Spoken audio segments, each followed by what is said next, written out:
Here is a heat box, and you can see about the size of it.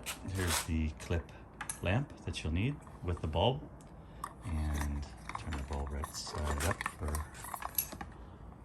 reading. So this is a 65 watt bulb. It can't be an LED bulb. They don't give off much heat. They're energy efficient, right? So this is the one bulb in your house that should not be energy efficient, and this is just a simple clip lamp, and I have them all over the place. You can get them cheap at Home Depot. It's a bigger one. I think that bigger heat lamp or clip lamp is maybe $12, and you'll see inside there for my lighting I use LED bulbs. Of course, they're energy efficient. And for the heat lamp though, if you want something about this size, you could go a little smaller if you want. I wouldn't go much bigger. And then you just need a box. So for this one, I just have a little coconut water box, so just give you reference the size, how big it is.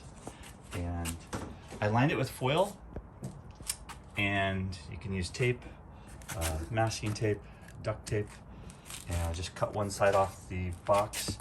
And I think the old doors fell apart over time, so I just taped back on some cardboard doors so I could pop in and out of there easily. And to heat your clay up, just a paper plate with, I use the parchment paper because I can put it in a microwave. You can also use aluminum foil, but then you just got to transfer the clay over if you ever want to throw it in the microwave. Now you won't need to microwave or heat up your Sculpey. This is just for the monster clay, right? So it should fit right in there. So get a box that fits your plate, whatever thing you're going to be working with, and then build just a lid. It could just be out of cardboard, so just get a carpenter's knife that you would use to break down your boxes. These are about $2. Come with some blades. Harbor Freight, again, it's the cheapest place to get it. And then have a lid. And for this lid, I cut a little hole on top. And what that lets me do, that lets me put the lamp through the top like that.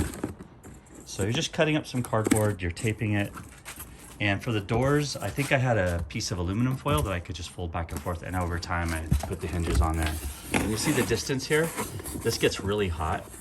So a lot of times you'll leave the doors open, or you'll maybe hike the lamp up a little bit, maybe tilt it so that you have a little bit farther distance from your wax clay. And it will heat up pretty fast, and you'll discover when it'll turn into soup or not.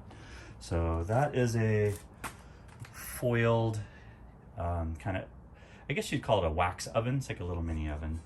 And the main purchase is you just got to get some sort of clip lamp and make sure your bulb is at least, I think it was 65 watts and not an LED bulb, and you should be good to go. All right, hope that helps.